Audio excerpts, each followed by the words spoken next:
Hoje tem muita coisa acontecendo. Teve soco do assessor do Pablo Marçal no marqueteiro do Duda Lima, né, que é o marqueteiro do Ricardo Nunes. Olha, vou te falar, tirando o debate da Band, o resto tinha que estar no octógono, né? Só tira o debate da Band. A gente fez um debate onde não teve problema, foi um debate razoável. Depois os outros começaram a ter problema. Agressão. Me refiro aos debates de São Paulo. Então, pedindo, como diria um advogado, vênia a todos os outros, a todas as outras cidades que têm promovido debates sem grande tensão, só atenção temática e tal, pedindo desculpas a todos vocês pelo absurdo em que se transformou o debate. Nós vamos poder falar disso.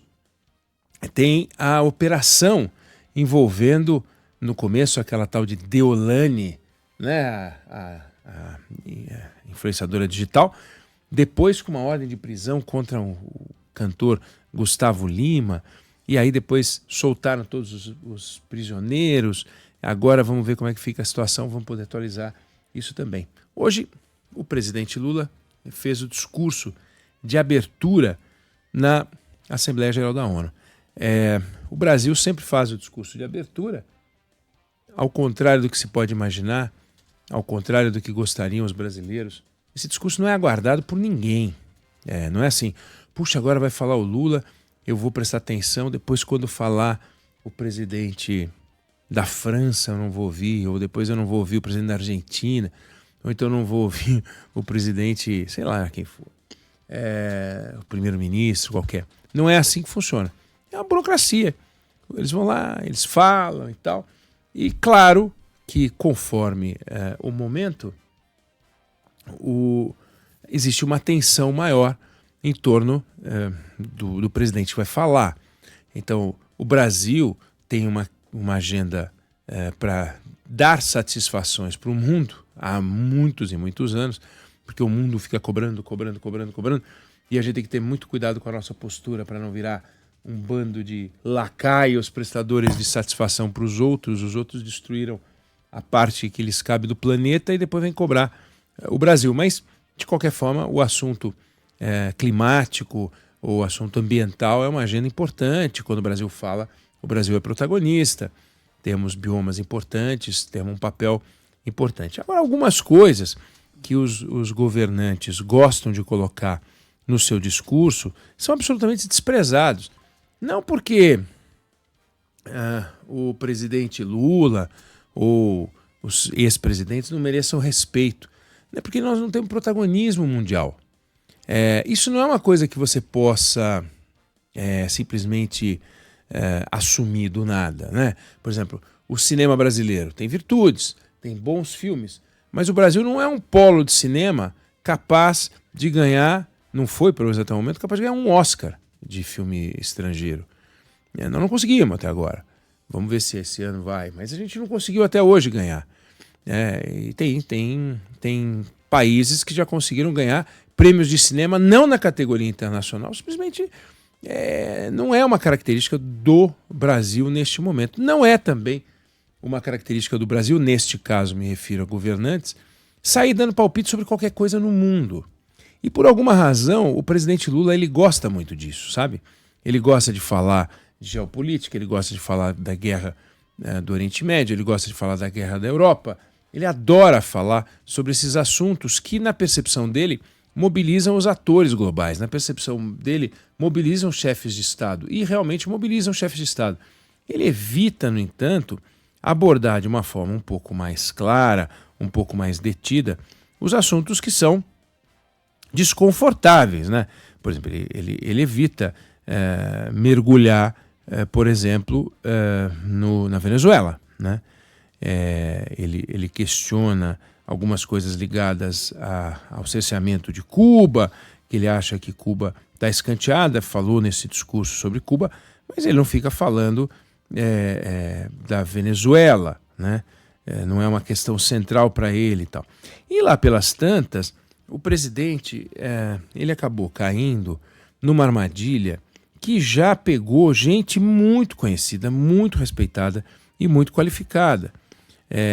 Por exemplo, o Papa Francisco. O Papa Francisco já caiu na esparrela em que caiu o presidente Lula no discurso que ele fez hoje, na abertura da Assembleia Geral da ONU. Ele disse lá pelas tantas, condenando as guerras, e temos que condenar as guerras mesmo, ninguém pode ser a favor das guerras, que a indústria, os gastos militares globais cresceram pelo 9º ano consecutivo e atingiram 2,4 trilhões de dólares. E ele disse que esse dinheiro poderia ser usado para combater a fome e enfrentar a mudança do clima. Veja, não falta dinheiro para combater a fome e enfrentar a mudança do clima, não falta.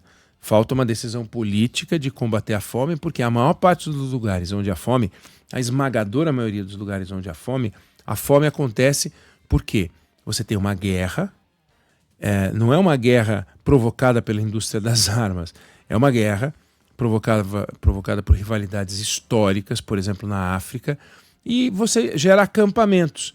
E nesses acampamentos, tem acampamento de refugiado com 1 milhão de pessoas vivendo, e nesses acampamentos, muitas vezes a comida não chega com facilidade porque o ambiente é conflagrado. E aí não é que falta comida no mundo. Então, como é que você poderia combater a fome? Não se trata de combater a fome, se trata de uma coisa mais complicada, que é lidar com essas rivalidades. Não é a indústria bélica que produz o que está acontecendo no Oriente Médio. Como é que você vai simplesmente dizer agora não teremos mais indústria bélica, tá? E aí não teremos mais problema envolvendo Hezbollah, envolvendo Hamas, envolvendo Israel. Não acabaram esses problemas. Quer dizer, existia indústria bélica do jeito que ela é hoje, há 100 anos, 200 anos, do jeito que ela é hoje? Claro que não. As armas de destruição em massa que existem hoje, algumas também muito mais precisas. Vamos lembrar que a Segunda Guerra Mundial acabou com uma bomba atômica, né? Já não se lida com as diferenças e com as rivalidades dessa forma. Mas, de toda forma, o Papa Francisco caiu nessa esparrela de sugerir que a indústria bélica comanda o mundo. E é importante a gente olhar para os números, acho que nós já até tratamos disso aqui. Os gastos militares na conta do presidente Lula chega a 2,4 trilhões de dólares. Ou seja, é tanto dinheiro que, em tese, haveria uma certa inclinação dos países a manter a guerra, porque a guerra geraria uma receita muito importante. Mas olha que interessante, a indústria de saúde no mundo, ela movimenta 8 trilhões de dólares por ano. A indústria de logística movimenta 9 trilhões de dólares por ano. A indústria do turismo movimenta 10 trilhões de dólares por ano.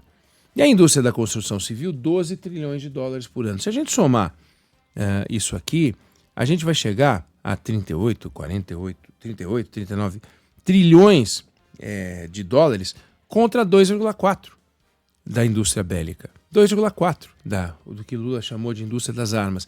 Será que realmente só nesses setores que dão quase 40 trilhões de dólares, esses setores não têm mais interesses contrariados com a guerra do que a guerra ter interesses contrariados na paz? Quer dizer, será que realmente a indústria da guerra, a indústria bélica comanda o mundo com esse tanto de exemplo que eu dei aqui de indústrias que florescem na paz? O turismo na guerra desaparece. A construção civil não preciso nem falar, né? A logística vai de embrulho. A saúde é o que logo se perde num ambiente bélico. Então, colocado assim, o que o presidente está fazendo é espalhar uma percepção distorcida sobre o poder real que tem os que são chamados de senhores da guerra, como se fossem os homens mais poderosos do mundo. Não é verdade. Existem indústrias e setores muito mais poderosos e que ganham muito mais dinheiro. E se a gente pegar, por exemplo, quanto da Boeing, quanto da Rolls-Royce e de outras empresas, nós também já abordamos isso aqui certa vez, faturam com a indústria da guerra, é uma parcela muito menor do que o que essas empresas faturam com a paz. Então, é só para a gente não ficar impressionado com essa história de batemos o recorde de maior número de conflitos desde a Segunda Guerra Mundial e tal. Alguns conflitos que aconteceram antes deste ano em que a gente bate alguns recordes foram mais sanguinários, deixaram mais mortos do que esses de agora. E eu não estou dizendo que morreu pouca gente agora, morreu uma barbaridade. A quantidade de gente que morreu, resultado dos bombardeios de Israel, é uma coisa incrível. Realmente é gente demais. Mas comparado ao que a gente tem na história, e é importante olhar para trás para saber se a gente está evoluindo ou se a gente está piorando. No discurso do presidente Lula, a gente está piorando. Na percepção geral, a gente está melhorando. Se no mundo a gente estiver diminuindo o número de democracias, aí a gente está piorando. Se a gente aumentar o número de democracias, ou pelo menos fortalecer as democracias que aí estão, a gente está melhorando. O Brasil, nos anos 80, temia a possibilidade, que era concreta, de haver um conflito entre o Brasil e a Argentina, coisa que nunca aconteceu, né? Nunca. Coisa que não aconteceu desde que há esse temor que tem mais de 50 anos. Uma preocupação de que o Brasil pudesse entrar em confronto com a Argentina. Coisas de países democráticos se resolvem no diálogo. Então, só para chamar a atenção para um ponto do discurso do presidente Lula, que é um ponto que quem escuta acha que está 100% certo. Que realmente temos uma indústria bélica muito forte e que pode controlar o mundo. Pelos números que eu dei, dá para ver que isso não é bem assim, não. O presidente tem uma bela de uma exagerada. Eu não sei se você concorda ou discorda, mas essa é a opinião que eu tenho sobre o assunto.